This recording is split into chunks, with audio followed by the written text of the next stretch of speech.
Okay, for those of you that have got a SkyVac, I've got a top tip for you.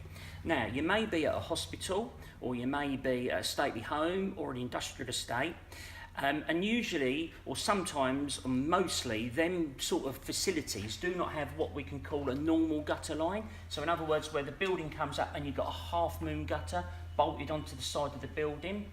Quite often they'll have what's called a parapet wall. Now, I'll explain what a parapet wall is. Basically, if you imagine this is the front of the building here, the parapet wall goes up and it goes back across. Now, quite often that could be 6, 12 or 18 inches wide, and then it drops back down again, and this is where the gutter line is located. Now, obviously, your normal gutter cleaning tool is not going to be able to fit in there. So what we've designed is the SkyVac up and over tool. So as you can see, it goes up, over, back down again, and nestles into the gutter line here.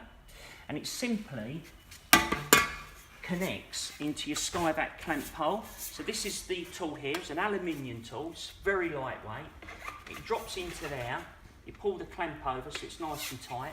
And now we're up, over, back down again, and we're nestling in the gutter line, and then we can clean gutters on them awkward buildings.